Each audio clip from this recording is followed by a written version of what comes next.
ગાથા નંબર 9 ચાલે છે. ગાથાનો વિષય ગૃહિત મિથ્યા દર્શન અને કુગુરુના લક્ષણ. અનાદિકાળથી જીવને અગ્રહિત મિથ્યા દર્શન ચાલુ જ છે.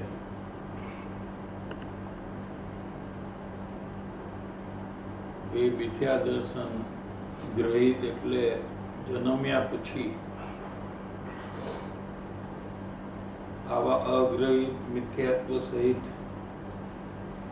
જેને ગ્રહિત મિથ્યાત્વ હોય એને અગ્રહિત મિથ્યાત્વ તો હોય જ. અગ્રહિત હોય એટલે અનાદિનું હોય અને ગ્રહિત કોઈને ન પણ હોય. દેવગુરુ શાસ્ત્રની પરીક્ષા કરીને સાચા દેવગુરુ શાસ્ત્રનો જેણે સ્વીકાર કર્યો છે એને ગ્રહિત મિથ્યાત્વ મટી જાય. પણ અનાદિનું અગ્રહિત મિથ્યાત્વ હોય જે સમ્યક દર્શન પ્રાપ્ત કરતા મટી જાય છે.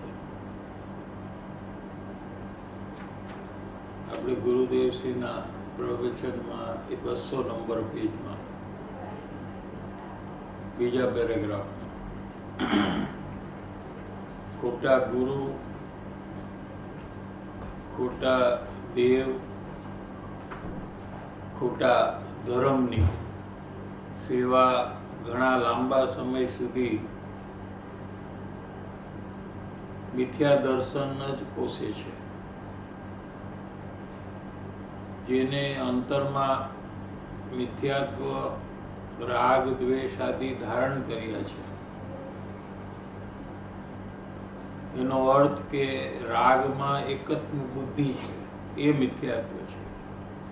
રાગ એ મિથ્યાત્વ નથી, પણ રાગ તે હું એવી જે રાગ સાથે એકપણાની બુદ્ધિ જે છે એ મિથ્યાત્વ સહિત રાગને પોતાનો માની એવા મિથ્યા દ્રષ્ટિ સહિત એટલે મોહ સહિત જે રાગાદિને ધારણ કરે છે એ મિથ્યાત્વાદિને ધારણ કરે છે. અંતરમાં આત્મજ્ઞાન ન હોય એવા અજ્ઞાનીને રાગ તે હું એવી એકપણાની રાગ સાથે બુદ્ધિ હોય એ મિથ્યાત્વ છે. અને બહારમાં ધન અને કપડા વગેરે ઉપર પ્રેમ રાખે છે. બહારમાં પૈસા આદિ, ધન અને કપડા આદિ ઉપર પ્રેમ રાખે. ગુરુ હોય પણ એને અંતરમાં રાગમાં પોતાપણું હોય અને બહારમાં ધન અને કપડા વગેરે ઉપર પ્રેમ રાખે. અંદરમાં વિકાર ઉપર પ્રેમ છે. વિકાર એટલે રાગ દ્વેષ જે છે એ રાગ દ્વેષમાં પોતાપણું છે એ જ રાગ દ્વેષનો પ્રેમ છે. કેમ કે જેમાં પ્રેમ હોય એમાં પોતાપણું જીવ કરે. પૈસામાં પ્રેમ હોય તો પૈસામાં પોતાપણું કરે. એમ જેને અંદરમાં રાગ દ્વેષમાં પ્રેમ છે, એમાં રાગમાં પ્રેમ હોય એ રાગમાં પોતાપણું કરે.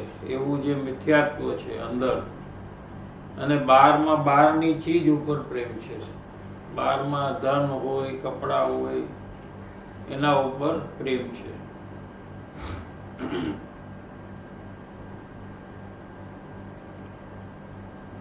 ધન અને કપડા મહાત્માપણાનો ભાવ ગ્રહણ કરીને ખોટા વેશને ધારણ કરે.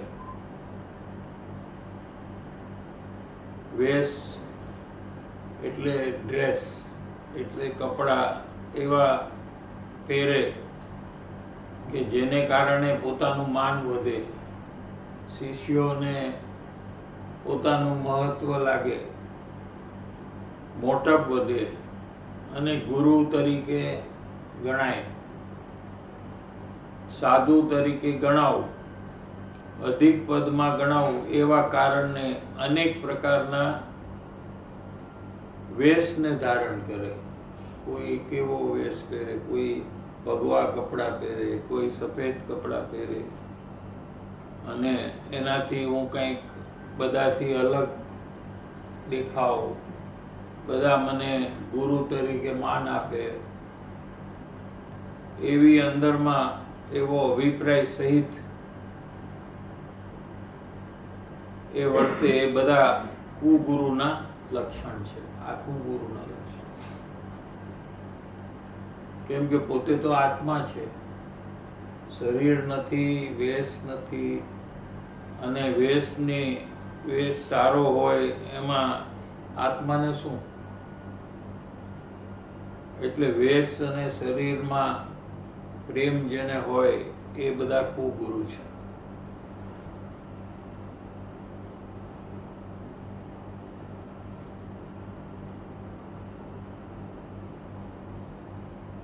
મિથ્યાત્વ રાગ દ્વેષ આદિ ધારણ કરે અને એમાં પ્રેમ કરે. મહાત્મ્યપણાનો ભાવ ગ્રહણ કરીને, એનો અર્થ ઈ કે વેસો આમ પલટે ને જાણે એમાં મોટપ કહેવાય. પંડિતોમાં પણ કેટલાક એમ હોય કે આમ લુગડા બુગડા એવા હોય, રાતા શું કહેવાય, રાતા કલરના, ભગવા કલરના, જબો એવો રાતો રંગનો હોય, શું જેનાથી બીજાથી જુદો દેખાય. જે રંગ બધા પહેરતા ન હોય એવો રંગના કપડા પહેરે, એટલે પોતે ગુરુ તરીકે બધા એને પૂજે. પણ અંદરમાં કઈ માલ ન હોય, અંદરમાં તો જ્ઞાન ન હોય આત્માનું. પછી ભલે ગ્રહસ્થ હોય, ગોરા વર્ણ જેવા તે દેખાય, આ પંડિત છે અને બીજા કરતા બીજી જાતનો તરતો આવે છે, એટલે બીજી જાતનો જુદો દેખાય, બીજાથી અધિક દેખાય, એવો વેશ પહેરે, એ બધા કુગુરુના લક્ષણ છે. બહારમાં વેશ અને દેખાવ ઉપર નજર હોય અને અંદરમાં રાગાદી ભાવ ને પોતાનો એકપણું હોય, એમાં એને કુગુરુ કહેવાય. સુગુરુ કોને કહેવાય? કે જેને આત્મજ્ઞાન અંદરમાં હોય એને સુગુરુ કહેવાય, સાચા ગુરુ કહેવાય.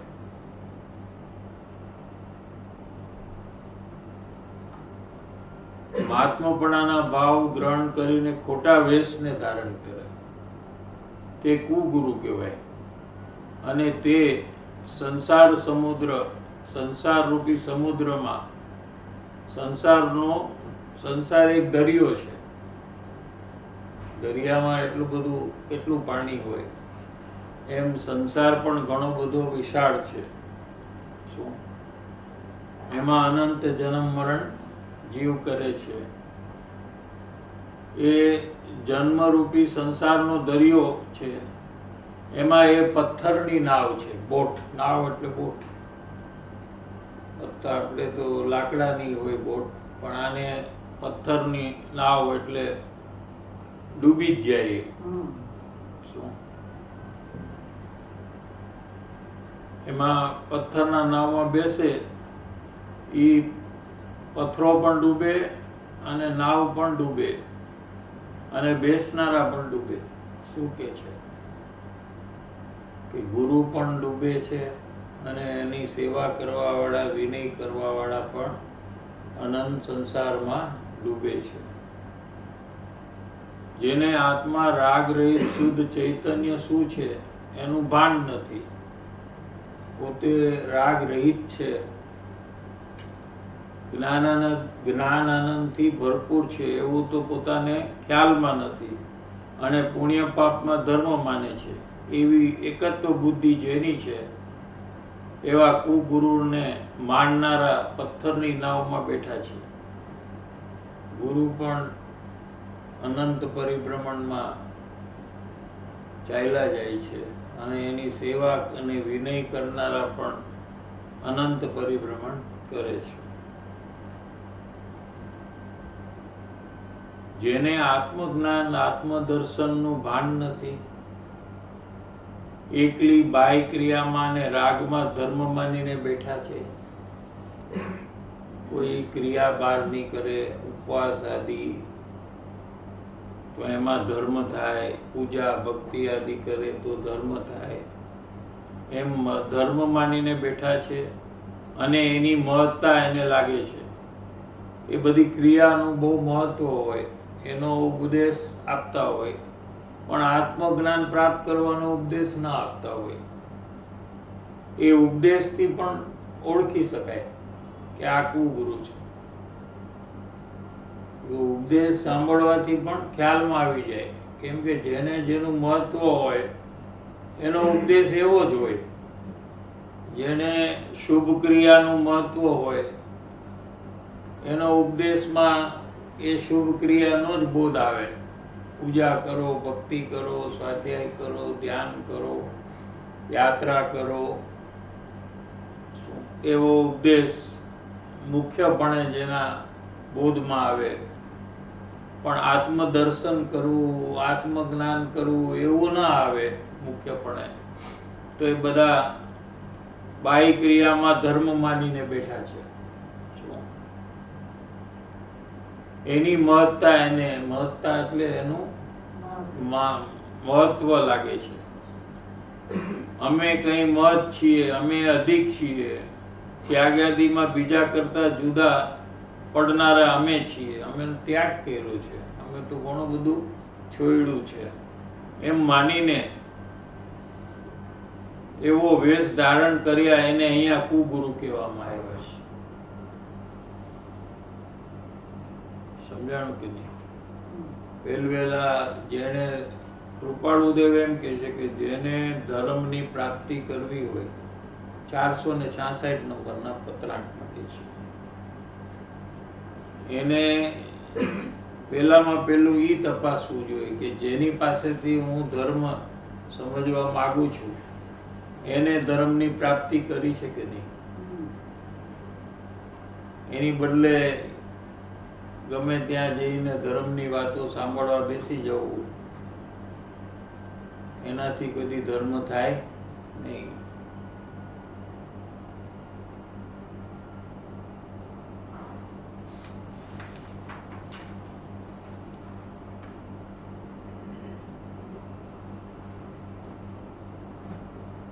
પછી 202 પેજમાં નીચલો પેરેગ્રાફ છેલ્લે, પરિગ્રહ 2 પ્રકારના છે. પરિગ્રહ એક અંતરંગ અને એક બહિરંગ.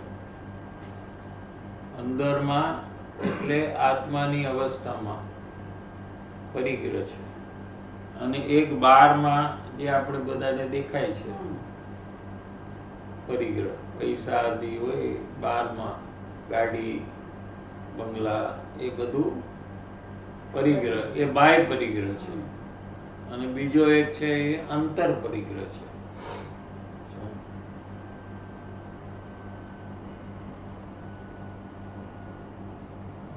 અંતરંગ મોટો પરિગ્રહ તે મિથ્યાત્વ છે. મિથ્યાત્વ તે જ પરિગ્રહ છે ખરેખર તો. મિથ્યાત્વ એટલે શું? કે રાગ તે હું, એ પરિગ્રહ છે, એ મિથ્યાત્વ છે. એ મોટો પરિગ્રહ છે. એ શુભ અશુભ ભાવની પકડ, પોતાપણે એની પકડ, અને શુભ પ્રવૃત્તિમાં લાભ, એ માન્યતા મહામિથ્યાત્વની પકડ છે. મિથ્યાત્વ કોને કહેવાય? મિથ્યાત્વ અનંત જન્મ મરણનું કારણ છે. એ મિથ્યાત્વ કોને કહેવાય કે રાગાદી પરિણામ જે અંદરમાં ચાલે એમાં પોતાપણું જેને હોય, એ રાગને પોતાનું માને, જાણે, માને, એને મિથ્યાત્વ કહેવામાં આવે છે. એવો જીવ શુભ ભાવથી લાભ થાય એવો એનો ઉપદેશ પણ હોય, એવું જોવામાં આવે છે કે જેને અંદરમાં મિથ્યાત્વ હોય એની વાણીમાં, એના બોધમાં પુણ્ય ભાવથી લાભ થાય એવો ઉપદેશ આવ્યા વગર રહેતો નથી.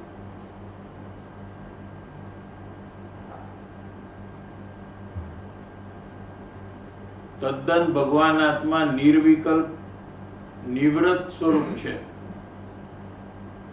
એની પ્રતીતિ ન કરતા જે વિકલ્પ આદિની શુભ ભાવની પ્રવૃત્તિમાં લાભ માનવો એ મહામિથ્યાત્વનો પરિગ્રહ છે. એટલે આમ તો ઉપદેશથી જ સમજાઈ જાય. જો કોઈ બરાબર પરીક્ષા કરવા ગયો હોય તો એને ખબર પડી જાય કે આ જ્ઞાની નથી, અજ્ઞાની છે, શું કુગુરુ છે. કેમ કે આત્મા છે એ શુભરાગથી રહિત છે, નિવૃત્ત સ્વરૂપ છે. એને પોતાપણે માયનો નથી, પ્રતીત નથી કર્યો, એટલે વિશ્વાસ નથી કર્યો. અનુભવ થાય તો વિશ્વાસ આવે. આત્માના અનુભવ વગર હું આત્મા છું એવો વિશ્વાસ આવી ન શકે. એવો જીવ શુભ ભાવની પ્રવૃત્તિમાં લાભ છે એમ એનો ઉપદેશ હોય છે. એ મહામિથ્યાત્વનું પરિગ્રહ છે. મિથ્યાત્વ પકડ્યું છે. એ ભલે બહારથી તદ્દન ત્યાગી થઈ ગયો હોય, બહારમાં કુટુંબ, પરિવાર, વેપાર બધું છોડી દીધું હોય, તો પણ અંદરમાં મિથ્યાત્વ પરિગ્રહ પડ્યો છે. તેને મહાપરિગ્રહવંત કહેવામાં આવે છે. બહારથી બધું છોડી દીધું હોય, ઘર છોડ્યું, વેપાર કરતો હોય તો વેપાર છોડી દે, રાજા હોય તો રાજ્ય છોડી દે, બધું છોડીને એકાંત સ્થાનમાં ચાલ્યો જાય અને બહારમાં ધર્મ ધ્યાન કરતો દેખાય, પણ અંદરમાં જે રાગ થાય છે એને પોતાપણે માને છે. એને ભલે બહારમાં પરિગ્રહ ન હોય પણ એ મહાપરિગ્રહવંત કહેવામાં આવે છે. કેમ કે મિથ્યાત્વ છે એ જ પરિગ્રહ છે. આપણે આવે છે પર્યુષણમાં, મિથ્યાત્વ કોને કહે છે, આવે છે ને.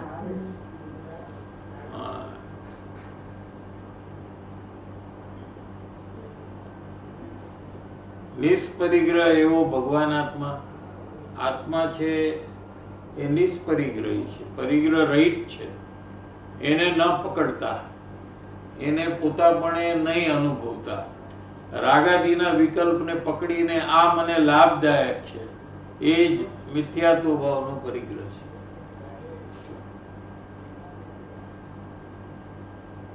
બહારમાં લંગોટી ન હોય, નગ્ન હોય, પણ આ મિથ્યાત્વ પરિગ્રહ જેને પકડ્યો છે તે મહાપરિગ્રહવંત કહેવામાં આવે છે.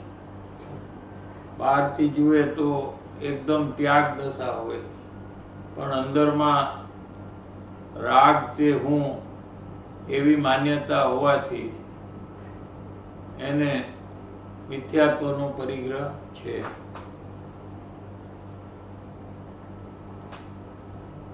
રાગને પોતાનું માને છે અને શરીરાદિની ક્રિયા મારાથી થાય છે.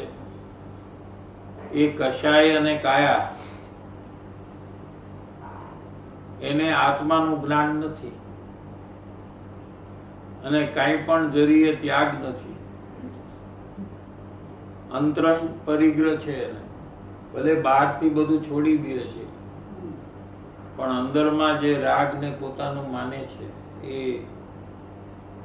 મિથ્યાત્વ અને અંદરમાં પરિગ્રહ છે.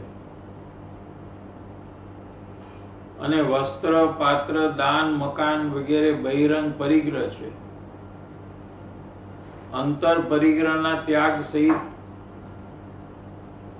બહારમાં પરિગ્રહ વસ્ત્ર આદિનો ત્યાગ ન હોય તો એને સાચું મુનિપણું હોઈ શકે નહીં. અંદરમાં પણ આત્મજ્ઞાન હોવું જોઈએ અને બહારમાં પણ વસ્ત્ર એટલે ન હોવા જોઈએ. પાત્ર મકાન આદિ ન હોય એને સાચા મુનિ કહેવામાં આવે છે, એને સાચા ગુરુ કહેવામાં આવે છે. અંદરમાં પણ આત્મજ્ઞાન હોવું જોઈએ અને બહારમાં વસ્ત્ર આદિ કોઈ પરિગ્રહ ન હોવો જોઈએ, એને મુનિ કહેવામાં આવે છે. એ જ સાચા ગુરુ છે. વસ્ત્ર આદિ સહિત હોવા છતાં પોતાને જીનલિંગ ધારક મુનિ માને છે.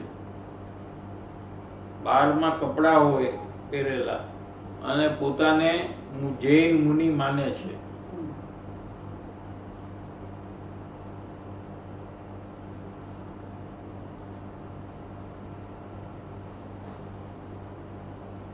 એ બધા કુગુરુ છે. શું કીધું? કુગુરુ એટલે ખોટા ગુરુ, એને કુગુરુ કહેવાય.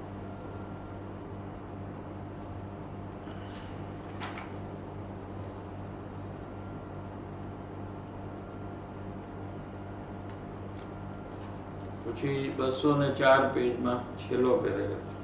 આપણે થોડું થોડું લઈ છીએ. એટલે એવા વસ્ત્ર સહિત અને આવા પરિગ્રહ વાળાને મુનિ માનવા એ મુનિ માનનારને પણ મિથ્યા દર્શન લાગે છે. શું કીધું? જેને બારમાં વસ્ત્ર હોય એને મુનિ જે માને છે એ માનવા વાળાને પણ મિથ્યા દર્શન લાગે.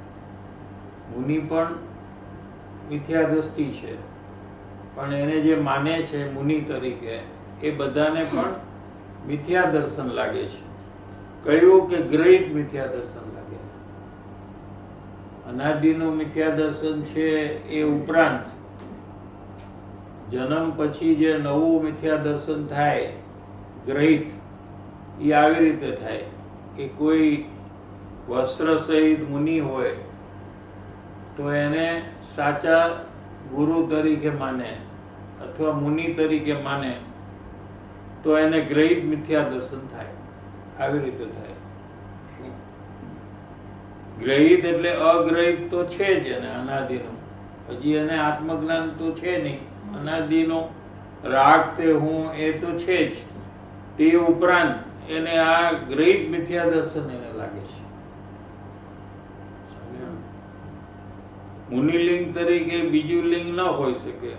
મુનિ માને અને વસ્ત્ર પાત્ર આદિ રાખે અને અભ્યંતર મિથ્યાત્વ હોય એ તદ્દન કુગુરુ છે. શું કીધું સમજાણું? બહારમાં વસ્ત્ર હોય અને અંદરમાં આત્મજ્ઞાન ન હોય અને માને કે હું મુનિ છું અથવા બીજાને મનાવે શું, એ બધા કુગુરુ છે. એને માનવાથી ગ્રહિત મિથ્યાત્વનું પોષણ થાય છે. હવે એને જે આમ મુનિ તરીકે માને, એને આદર આપે, એની સેવા કરે, એનો વિનય કરે, એનાથી ધર્મની પ્રાપ્તિ થાય એમ માને, એને બધાને ગ્રહિત મિથ્યાત્વનું પોષણ થાય છે. તો હવે આમાં જો સમ્યક દર્શન થઈ જાય અને પછી વસ્ત્ર ને હોય તો વાંધો નહીં. તો એ પોતાને મુનિ તરીકે ન કહે. હું મુનિ છું એમ ન કહે. કોઈ જ્ઞાની હોય એ એમ ના કહે કે હું મુનિ છું. વસ્ત્ર હોય ને એમ ના કહે કે હું મુનિ છું. આ તો અહીંયા કહે છે કે હું મુનિ છું, એમ મુનિ તરીકે બીજાને મનાવે છે. પણ એ તો અત્યારે તો મિથ્યા દ્રષ્ટિ છે, એને તો આત્મજ્ઞાન થયું જ નથી. એટલા માટે આ બરાબર થઈ ગયું, કેમ કે એને આત્મજ્ઞાન, હવે આત્મજ્ઞાન ન હોય તો મુનિ પણ જ ન હોય, એટલે ન હોય, ખોટું થઈ ગયું. પણ હું એમ કહું છું કે આત્મજ્ઞાન હોય. આપણે આત્મસિદ્ધિમાં ગાથા છે ને, આત્મજ્ઞાન ત્યાં મુનિપણું તે સાચા ગુરુ હોય, બાકી કુળગુરુ કલ્પના, માર્ગ ભેદ ન કોઈ. આત્મસિદ્ધિની કડી છે. આ છે. આત્મજ્ઞાન ત્યાં મુનિપણું તે સાચા ગુરુ સંત હોય, એના સિવાય બાકી કુળ ગુરુ કલ્પના, માર્ગ ભેદ ન કોઈ. એટલે આત્મજ્ઞાન વગર ગુરુ હોય જ નહીં.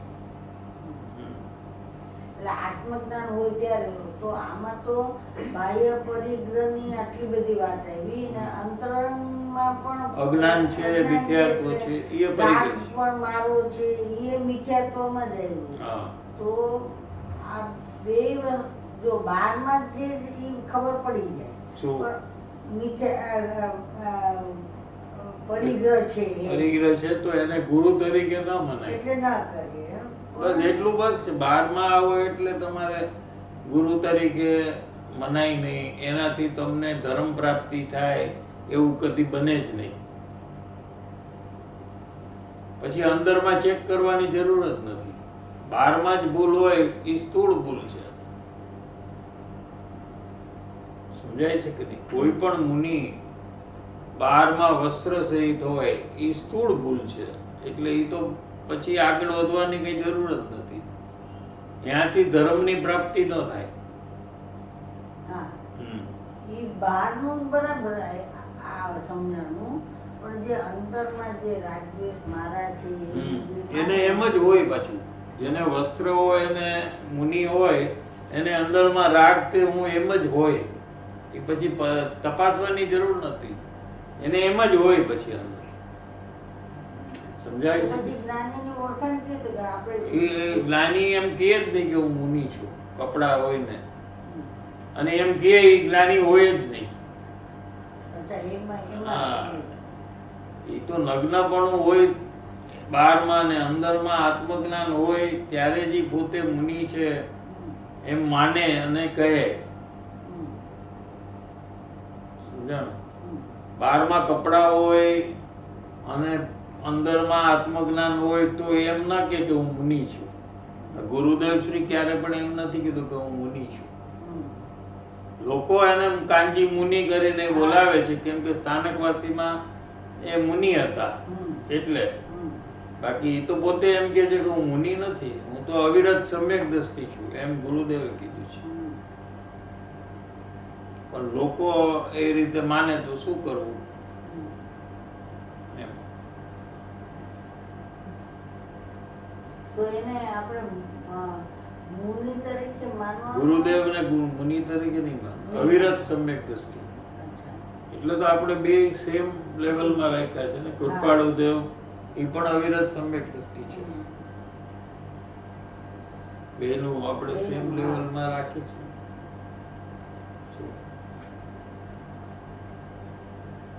સ્થાનકવાસીમાં મુનિ હતા પેલા, એટલે લોકો એમાંથી એ રીતે બોલવા માંડી ગયા. પણ ગુરુદેવે તો બહુ સ્પષ્ટ કીધું છે કે હું મુનિ નથી, હું તો અવિરત સમ્યક દ્રષ્ટિ છું. એ તો પહેલેથી અમને સ્થાનકવાસીમાં હતા ત્યારે ત્યાગ બધો કરી નાખ્યો હતો, કુટુંબ પરિવારનો, પૈસા આદિ બધી વસ્તુનો, અને મુનિ થયા હતા. પછી જ્યારે એ સમ્યક દ્રષ્ટિ થયા તો એમને બધું પાછું ઘર કુટુંબ પરિવાર એ બધું ના કર્યું. એ શું કામ કરે? એવું કઈ કરવું એવી જરૂર નથી. ત્યાગ કરી નાખ્યો તો કરી નાખ્યો. પણ એ ગમે ત્યારે એમ કહેતા હતા કે હું અવિરત સમ્યક દ્રષ્ટિ છું. અવિરત એટલે જેને સતત સમ્યક દર્શન 24 કલાક હોય એને અવિરત કહેવાય. અવિરત એટલે ધારાવાહી સમ્યક દર્શન જેને હોય એને અવિરતિ સમ્યક દ્રષ્ટિ કહેવાય. વિરતિ એટલે ટાઈમ બ્રેક થાય, સમ્યક દર્શનમાં ગેપ પડે.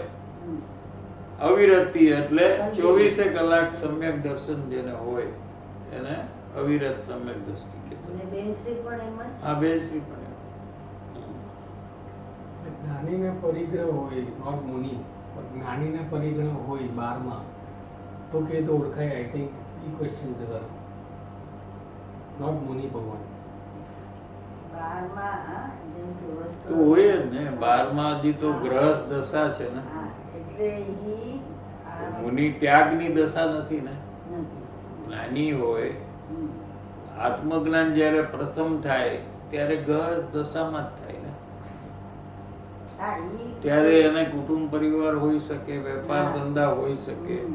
પણ કોઈ પણ વસ્તુ મારી છે એવું ન હોય. એવું ન હોય. પણ ઈ જે અંતરનું જે છે ને ઈ જ પકડવાનું પ્રોબ્લેમ આવે. હા, કારણ કે ઈ આપણને જે અજ્ઞાની કરતો જેમ એવું જ દેખાય છે હોય. ને, એવું જ જ્ઞાની કરતા દેખાય ત્યારે એમાં મિસ્ટેક આવે છે.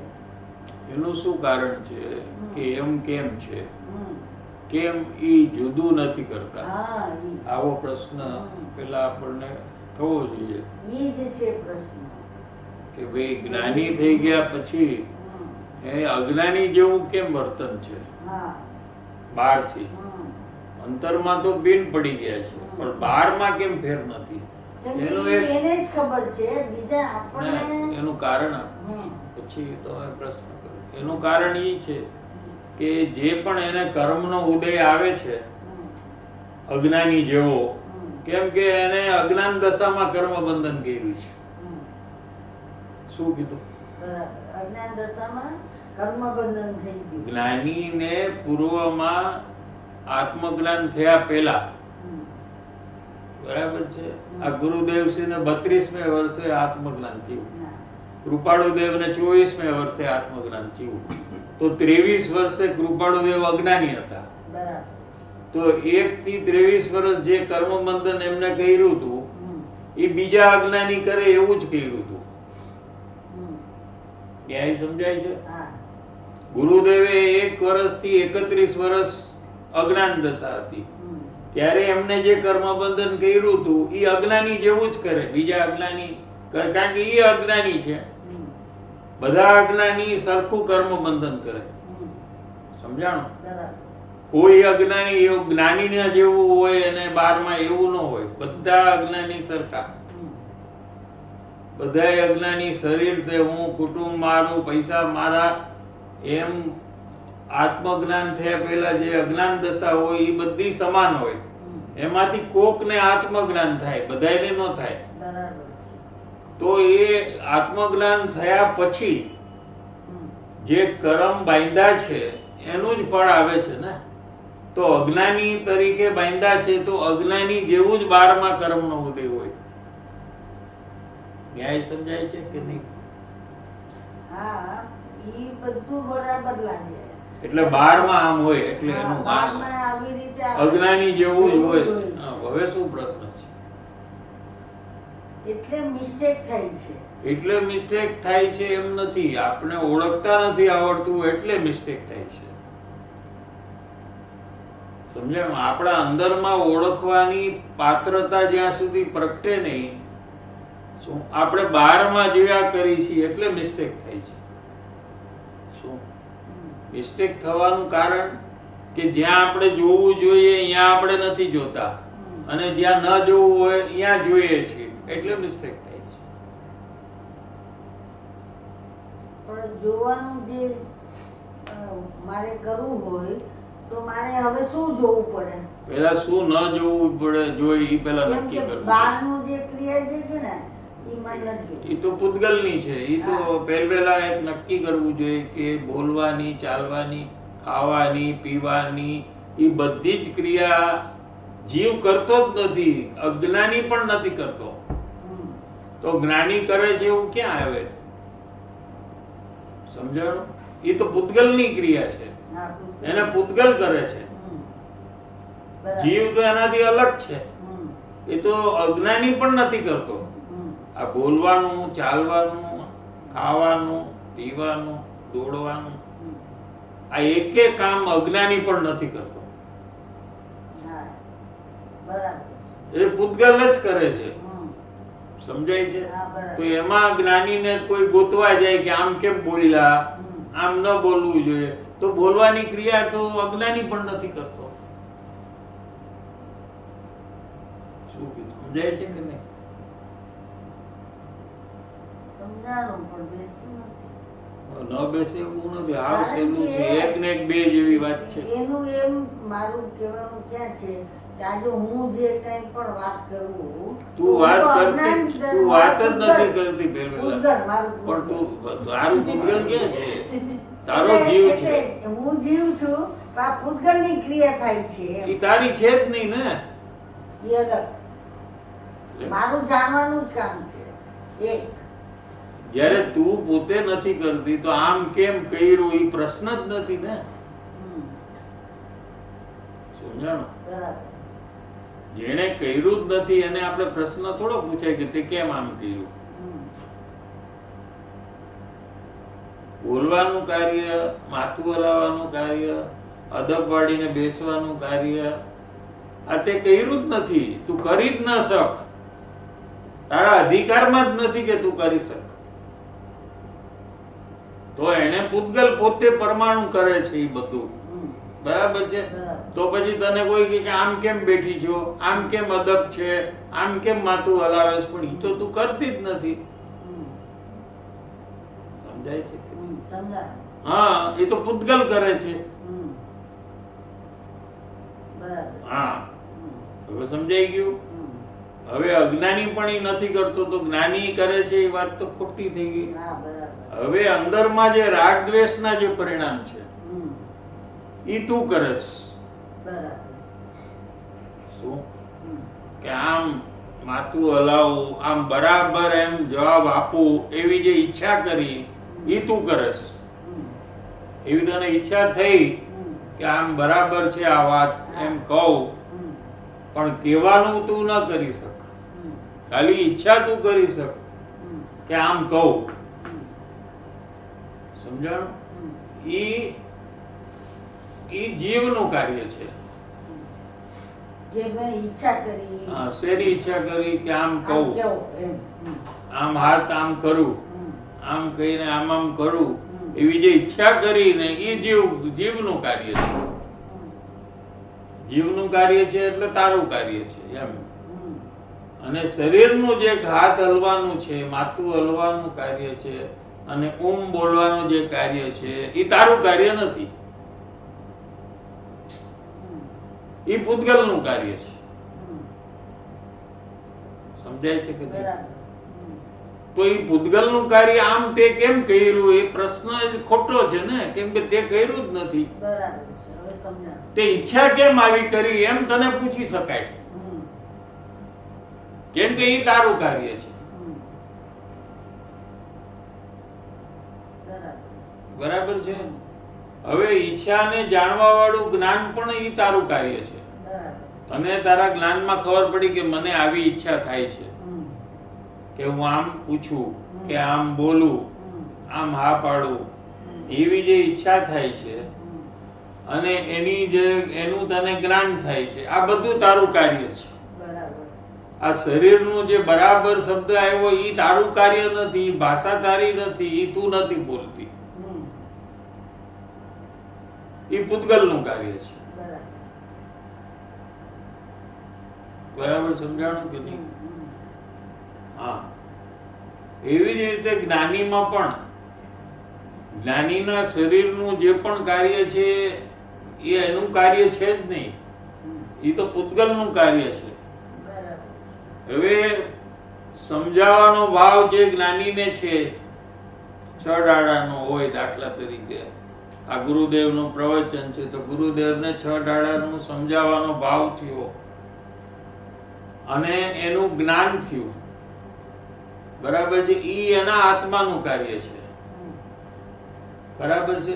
પણ ઈચ્છા છે ઈ મારી છે એમ નથી જ્ઞાનીને, પણ ઈચ્છાનું જે જ્ઞાન છે ઈ મારું છે એમ છે. શું સમજાણું? ટોટલ 3 એક્ટિવિટી છે.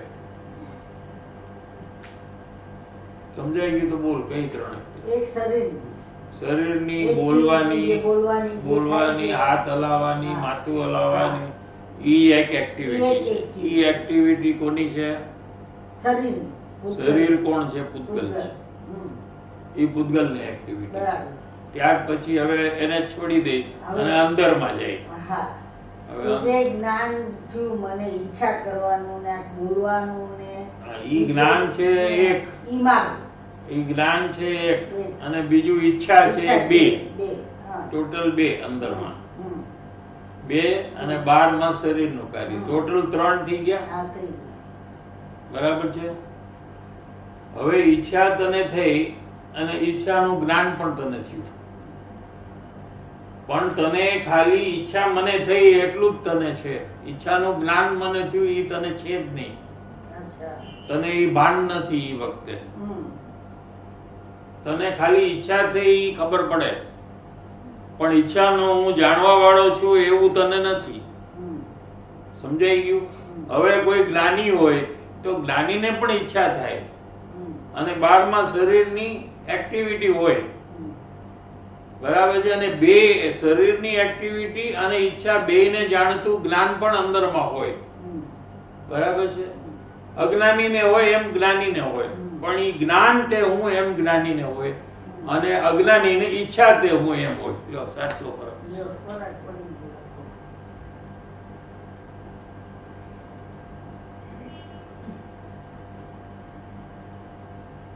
ગયો. અજ્ઞાની ઈચ્છાને પોતાની માને, જ્ઞાની ઈચ્છાનું જ્ઞાન છે ને એ મારું છે એમ માને. લ્યો. હમ. એટલે એને ઈચ્છાની નિર્જરા થાય હમ. જ્ઞાનીને, અને અજ્ઞાનીને ઈચ્છાનું બંધન થાય. લો, ઈચ્છા કરી જાય. એટલે જ્ઞાનીને બધી ઈચ્છા જેટલી આપણને જે બહારમાં કરતા દેખાય છે ત્યારે એને જાગૃતિ છે કે જ્ઞાન તે હું અને ઈચ્છાની નિર્જરા થાય. ઈચ્છા મારી નથી. મારી નથી એમ. એટલે અને- નિર્જરા. હા, અને અજ્ઞાનીને જ્ઞાનનું જ ભૂલી જાય છે. હા. એ ઈચ્છા તે હું હા, એમ કરીને એને અજ્ઞાન ઈ દર્શાવે. જ અજ્ઞાન છે. હા, ઈ એને થાય. ઈ અજ્ઞાન છે. બરાબર. જો અંદરમાં થાય છે કે નહીં તું જોઈ લે, હમ. ચેક કરીને. હમ. જ્યારે જ્યારે કોઈ પણ ઈચ્છા થાય, કોઈ પણ ભાવ થાય, ત્યારે એ ભાવ અને હું બે એક છીએ. હમ. એમ અજ્ઞાનીને અંતરમાં એકપણું હોય. હમ.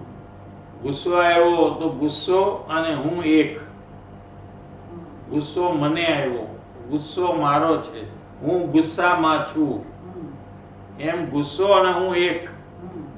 એમ બધા કશાયમાં, ક્રોધ, માન, માયા, લોભ, બધા કશાયોમાં હમ. એને એકપણું છે. હમ.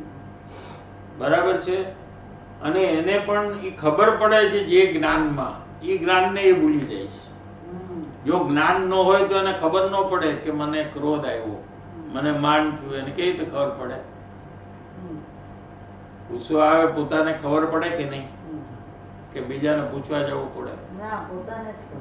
કે તમને શું લાગે છે, હું ગુસ્સામાં છું કે નહીં? એવા બીજાને પૂછવા જવું પડે. હમ. તો ઈ જે ખબર પડી, ઈ જેમાં ખબર પડી એનું નામ જ્ઞાન છે.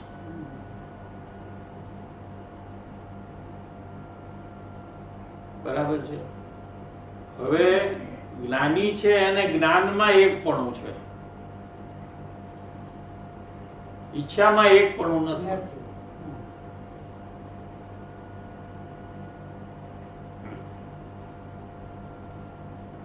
હવે આ ઓળખવાનું છે. તે કીધું ને ઓળખવું, આ બધું બહુ પ્રોબ્લેમ છે. હા, ઈ જ. ઓળખવાનું ક્યાં છે? શરીરમાં નથી, ભાષામાં નથી. જે ઓળખવાનું છે, અજ્ઞાની હોય કે જ્ઞાની હોય, બેને ઓળખવા માટેનું સેમ પોઝિશન છે. બહારથી નહીં, અંદરથી. કે કોઈ જીવ હોય અને ઈચ્છા થાય એમાં મારાપણું છે તો એ અજ્ઞાની છે. એનાથી અજ્ઞાનીપણાનું પણ નક્કી થાય. અને કોઈ જીવને જ્ઞાન, ઈચ્છાનું જે જ્ઞાન છે એમાં મારાપણું છે તો એમાં એ જ્ઞાની છે એમ નક્કી થાય. જો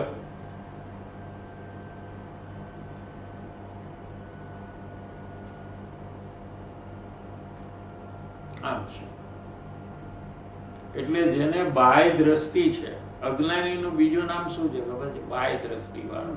તો એ બહારમાં જ જોયા કરે, શરીરમાં, કપડામાં, એની ભાષામાં, અને વધારેમાં વધારે આગળ જાય તો એને ગુસ્સો આવે છે, માન છે, માયા છે, ખોટું બોલે છે, લોભ છે, ત્યાં સુધી જ જાય. એને બાહ્ય દ્રષ્ટિવંત અજ્ઞાની કહેવામાં આવે છે. એમાંથી કોઈ મુમુક્ષુ જ્યારે થાય ત્યારે આ બધું ગૌણ કરી અને અંતર સુધી પહોંચે કે પોતાપણું ક્યાં છે, રાગ દ્વેષમાં છે કે જ્ઞાનમાં છે. એમ મુમુક્ષુ હોય સાચો એ ત્યાં સુધી પહોંચીને ઓળખી લે જ્ઞાનીને. હવે જ્ઞાની જો હમણાં મેં વિચાર્યું તો મને જે ઈચ્છા જે છે ને એ પકડમાં આવે છે પણ જ્ઞાન નથી આવતું. ત્યારે મને ખ્યાલ નથી આવતો. હમણાં મેં ઈચ્છા પકડમાં આવે છે.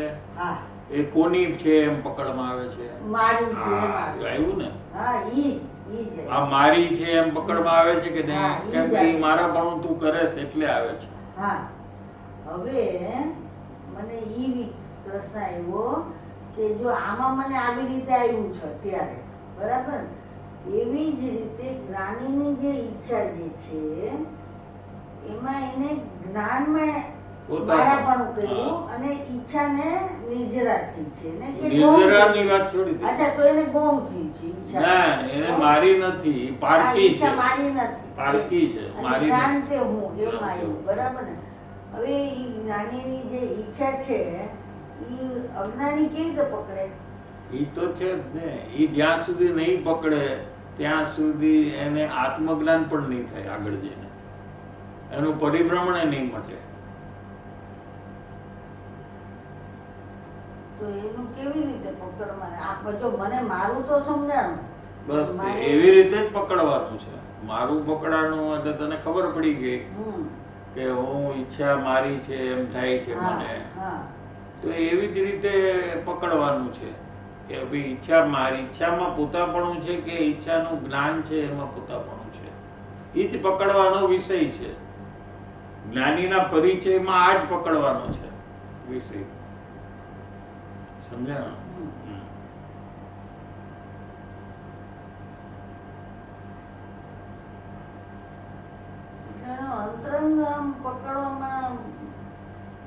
અંતરંગ પકડવામાં બાહ્ય દ્રષ્ટિ જે છે, બહારમાં જોવાની જે દ્રષ્ટિ છે એને છોડવી પડશે. શરીર આશ્રિત જે બી જોવાનું થાય છે એ બંધ કરવું પડે. પણ સંસારમાં બી કરે જ છે ને લોકો. કોઈ આપણે કોઈની સાથે વાત કરતા હોય, આપણા કુટુંબી હોય કે આજુ, તો આપણે એના અંદરમાં શું અભિપ્રાય છે એ પકડી લઈએ છીએ કે નથી પકડતા? હા, એ તો આરામથી પકડે. તો આ એ પકડી શકાય ને? એ આરામથી પકડાય તો આ આરામથી જ પકડાય છે કે આ ભલે ગમે તે કે પણ અંદરમાં બીજું કંઈક છે એમ પકડી લે છે કે નહીં? એ કેવી રીતે પકડી છે? અંદરમાં જયા જે છે એની અંદરમાં નથી જતા, પણ એના જે બહારનું જે એનું હોય ને ઈ જોઈને એને શું બહારનું? બહારમાં તો ઈ કહે છે કે મેં આમ નથી કર્યું. હા, પણ તોય ખબર જોયું શું? બહાર એ ખોટું બોલે દાખલા તરીકે કોઈ, તો એ ભાષામાં તો એમ જ કે આમ જ છે બરાબર. હું ખોટું બોલું છું એમ ક્યાં કોઈ કહે છે? નથી કહેતા. હું તો સાચું બોલું છું એમ કહે. તો તમે કેવી રીતે પકડો છો કે આ ખોટું બોલે છે? એના લક્ષણ, એના વ્યવહાર ઉપરથી ખબર પડી. એ કયો વ્યવહાર છે? એ શું વ્યવહાર છે? એની વ્યાખ્યા શું વ્યવહારની? કેમ કે ઈ જે એને ખોટું મને જે કંઈ કીધું હોય, ધારો કે એક્ઝામ્પલમાં, તો મને ઈ રીતે એનું વર્તન જ ન હોય. ઈ જે ખોટું બોલી છે પણ એ તો બોલવા કાળે તો બરાબર જ હોય ને. એ તો પછી વર્તન તો પછી કે પહેલાની વાત? પછી મને ખબર પડી જાય. એ તો પછી ખબર પડે ને. હા, પણ આ તો તરત જ ખબર પડી જાય કે આ ખોટું બોલે છે, એની વાત થઈ છે. તો ઈ જેવી રીતે એ તો પછી વર્તનમાં ખબર પડી જાય કે જો આ મેં કીધું હતું ને આ ખોટું છે, જો આને ખોટું કર્યું. સમજાણું? પછી પ્રૂફ કરીને બતાવે, જો ઓલે દિવસે મેં કીધું તું ખોટું બોલે છે, જો તે આ કર્યું. તો એ વખતે કેવી રીતે ખબર પડી કે આ ખોટું બોલે છે? એમ વાત છે.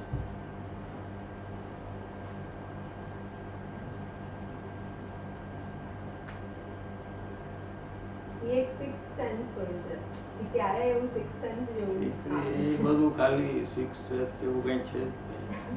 એ જ્ઞાનની એવી તાકાત છે, આપણા જ્ઞાનમાં એવી તાકાત છે કે આપણે અંદર સુધી જઈ શકીએ છીએ.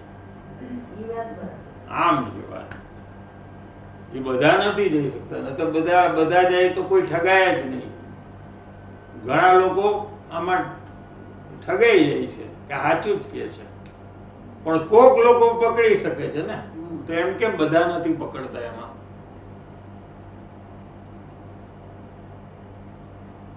શું બરાબર. આમ છે.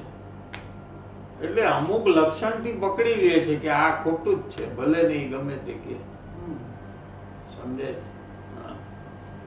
પણ અજ્ઞાની એક અજ્ઞાનીને અભિપ્રાય જેને પકડે છે, તો સામેના જે અજ્ઞાની છે એને અંદર એક જ વસ્તુ છે, પણ જ્ઞાનીને અંદર એક જ વસ્તુ છે એટલે શું છે? રાગ દ્વેષ કે એવું કંઈક એના અંદર છે, શુભાશુભ ભાવ કે કંઈ પણ જે હું પકડી શકું છું.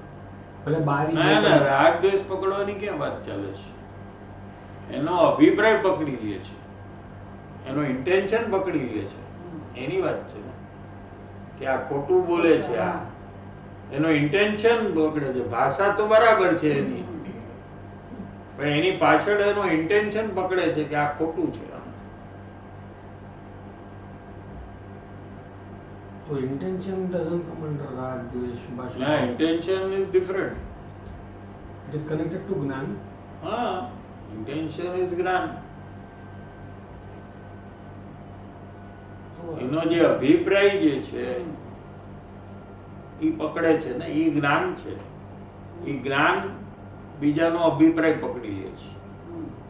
અભિપ્રાય એટલે ઇન્ટેન્શન. ત્યાં સુધી જઈ શકે છે ને.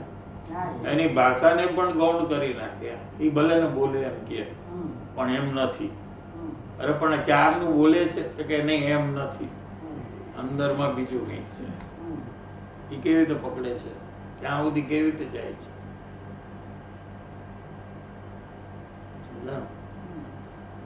જ્ઞાનમાં તાકાત છે, પણ એ બધું ગૌણ કેવી રીતે કરે છે? આ વાત મુખ્ય તો આમાંથી એક્ઝામ્પલમાં એ સમજવાનું છે કે એની ભાષા જે છે, એ જે બોલે છે, એ બોલવામાં પણ એટલી બધી નિસંગતાથી બોલે છે, ખોટું પણ એમાં પણ જાણે સાચું બોલે એવી રીતે એ ખોટું બોલે છે. તો એ બધાને ગૌણ કરીને આપણે અંદરમાં આવ્યા જાય છે.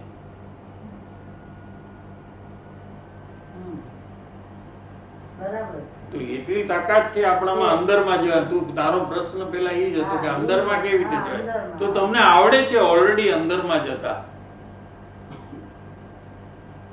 એ તો ઘણા લોકો તો ભાષા સુધી જ જાય, આ બોલે છે ત્યાં સુધી જાય ને કે આ બોલે છે તો સાચું જ હશે, એ શું કામ ખોટું બોલે, ત્યાં સુધી જ જાય. મેજોરિટી વધારે જે છે એ લોકો ત્યાં સુધી જ જાય કે આમ કહે છે, આટલું બધું રિપીટ કર્યા કરે છે, માટે આ સાચું જ હશે એમ કરીને માની લે.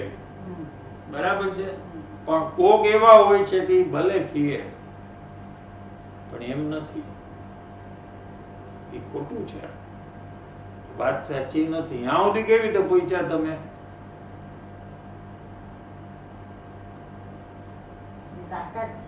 એવી જ્ઞાનમાં તાકાત છે. જેને આમાં શું છે કે પ્રયોજન હોય ને તો તાકાત. એવી તાકાત ક્યાં આવી? હવે કહું, બધાને કેમ નથી, પણ જેને પ્રયોજન છે, જેને એમ નક્કી કર્યું છે કે મારે સાચી વાતને પકડવી છે, મારે ઠગાવવું નથી, પણ જે સાચું છે એ મારે પકડવું છે, તો એનું જ્ઞાન સૂક્ષ્મ થઈ જાય ત્યારે તરત જ, અને બરાબર જઈ અંદરમાં જઈને પકડી લે. એમ અહીંયા બી જો પ્રયોજન હોય કે મારે ઓળખવું છે, તો તરત જ જ્ઞાન સૂક્ષ્મ થઈને સીધું ઓળખી શકે છે.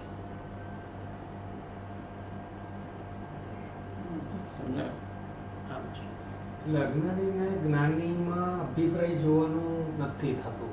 હા, પ્રોબ્લેમ છે. અભિપ્રાય નથી જોતો, ખાલી ભાવને સુધી પહોંચે, વધારેમાં વધારે અહીંયા સુધી પહોંચે. જો 90% લોકો તો વાણી સુધી જ પહોંચે છે, વાણી ને ડ્રેસ સુધી જ પહોંચે. કયા કલરનો ડ્રેસ પહેર્યો છે, સફેદ પહેર્યો છે કે રંગીન પહેર્યો છે, શું ત્યાં સુધી પહોંચે છે. 90% લોકો અહીંયા સુધી પહોંચે છે. અને બાકીના 9% છે 99 સુધી 9% છે એ ખાલી રાગ દ્વેષ સુધી જ પહોંચે. 1% હોય એ એના અભિપ્રાય સુધી પહોંચે. એ સાચો મુમુક્ષુ છે. એ 99 ને ઇગ્નોર કરી શકે છે, માટે એ સાચો છે. કે એમાં ગમે તેવો ભાવ હોય, મને કાંઈ એની સાથે લેવા દેવા નથી, એમ અભિપ્રાય સુધી જાય તો એ ઓળખી શકે છે.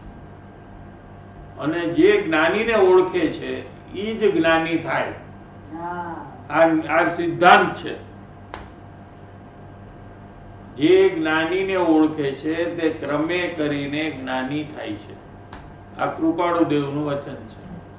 એટલે કોઈ જ્ઞાનીને ઓળખ્યા વગર કદી પણ એને આત્મજ્ઞાન થાય જ નહીં.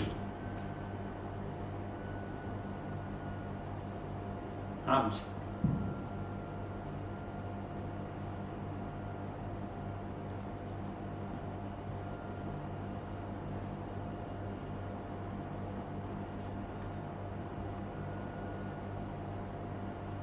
બે મિનિટમાં લઈ લે. 205 પેજમાં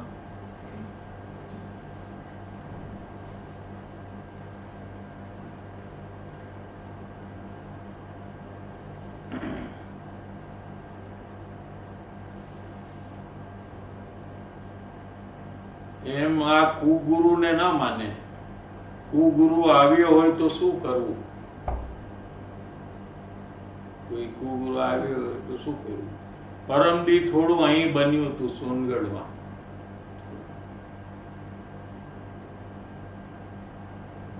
સમજાણું કઈ? પણ એ વંદન જ નથી. એ તો જેમ એક પ્રેમી માણસ મળે અને સંબંધો એ કરે. કોઈ આવે વ્યક્તિ, એ ભલે એને જ્ઞાની માનતા હોય કે મુનિ માનતા હોય, પણ આપણે એની સાથે પ્રેમથી વર્તન કરવું જોઈએ. શું? પણ એને જ્ઞાની ન માનવું જોઈએ. ઓલાને એમ કે મને પગે લાગશે, એ તો બધા ટેવાઈ ગયા હોય ને, બધા એને પગે લાગતા હોય, એટલે એને આશીર્વાદ દેવા માટે હાથ ઊંચો કર્યો. શું? આ તો બદલી ગયો. એલા હેઠે આમ કરવા ગયા કે એને એમ કે પગે લાગશે, પણ આને તો હાથ પકડો, પગે ન લાગ્યો. એવું એક સોનગઢમાં કોઈ આવ્યા હશે જે પોતાને ગુરુ જ્ઞાની માનતા હોય, તો એમને બધા હાથ આમ આશીર્વાદ દેવા માટે કર્યો, પણ ત્યાં મુમુક્ષુએ તો એનો હાથ પકડી લીધો અને પગે ન લાગ્યા. એ વાત અહીંયા કીધી. Thank you.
जय जिनेंद्र साहिब जी। ऑफिस का काम बहुत ही ज़्यादा बढ़ गया है एंड प्रयोग करने का मैं कोशिश करती हूँ, लेकिन जितना मैं ट्राई करती हूँ प्रयोग करने का उतना नहीं होता है। एंड जब ऑफिस का काम कम है तब ज़्यादा प्रयोग कर पाती हूँ, और जब प्रयोग ऑफिस का काम ज़्यादा है तो प्रयोग कम करती हूँ। तो मैं कंटिन्यूटी कैसे बढ़ाऊँ, क्योंकि ऑफिस का काम ऐसा लग रहा है कि बढ़ते ही जा रहा है, अभी ऐसा उदय आए जा रहा है। सो कैसे बैलेंस करूँ साहब जी? हाँ, उसमें तो क्या है कि बहुत काम ज़्यादा होने से काम में ध्यान बढ़ जाता है, तो प्रयोग कम हो जाता है।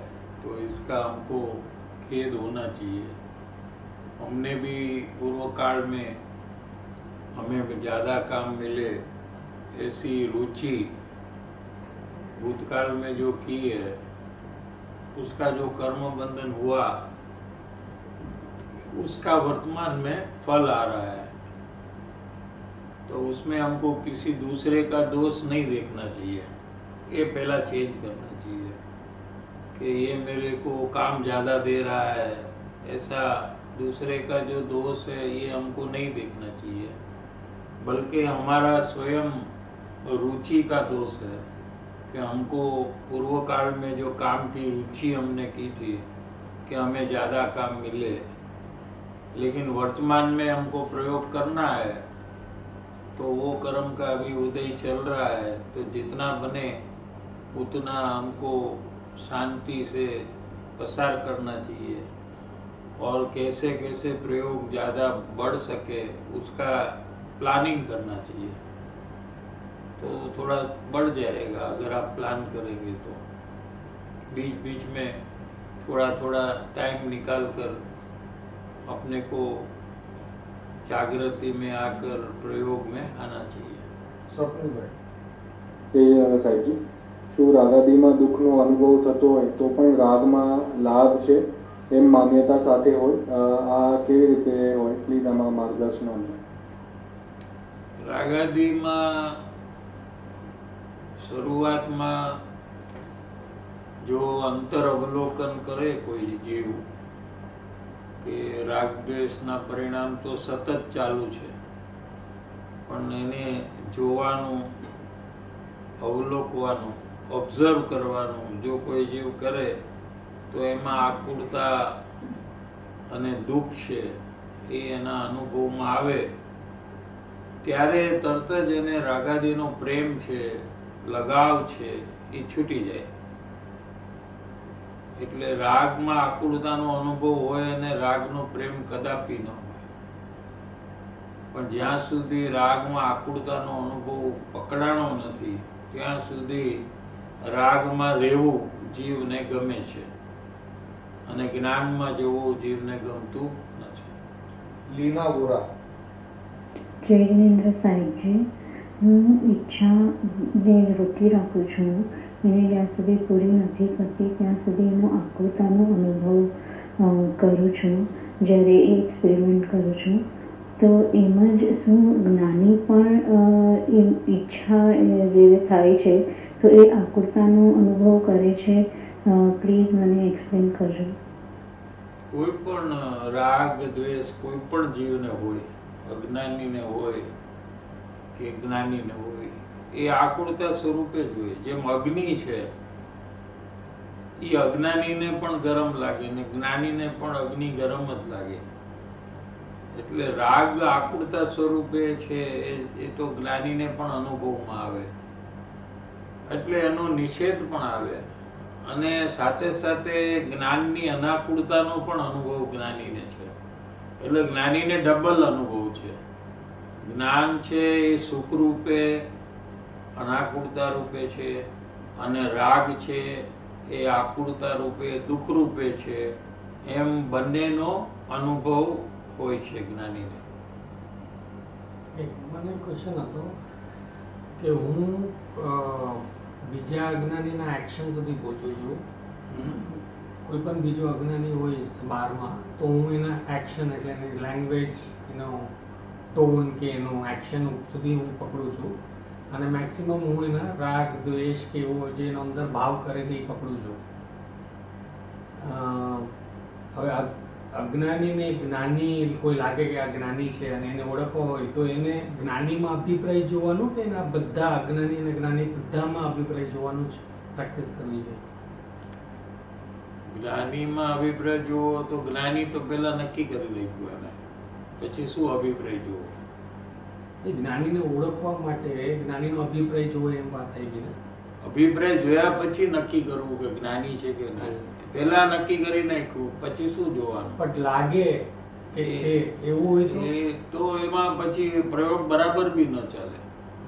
થોડું કરીને મૂકી દે કે આ લાગે છે ને છે, બસ પતી ગયું. એમ ઉતાવળ થાય એમાં. છે કે નહીં મને નથી ખબર, એમ બધામાં આવી જવું જોઈએ. આપણે અમુક લોકોને અજ્ઞાની જ માની લઈએ છીએ, પહેલેથી જ નક્કી કરી નાખ્યું કે આ બધા અજ્ઞાની છે. એમ નહીં કરવું, ન્યુટ્રલ થવું અને અંતર પરિણમનથી નક્કી કરવું કે આ અજ્ઞાની છે કે જ્ઞાની છે. સમજાણું ને?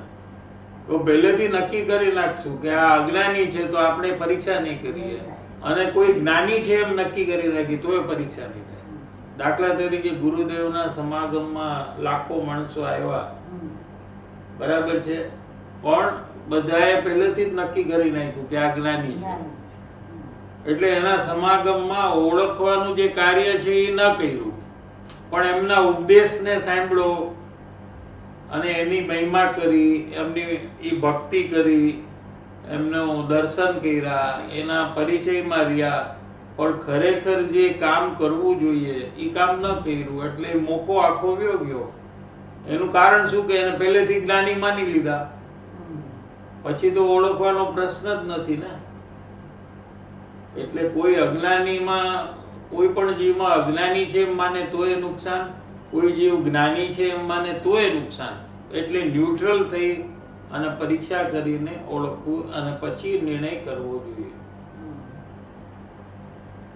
પરમોપકારી શ્રી સદગુરુદેવનો જય હો. પ્રશમ મૂર્તિ શ્રી ભગવતી માતનો જય હો. સનાતન જૈન ધર્મનો જય હો. ત્રિકાળવર્તી પંચકર્મેશ્રી ભગવંતોનો જય હો. સર્વે જ્ઞાની ધર્માત્માઓનો જય હો. જય શ્રી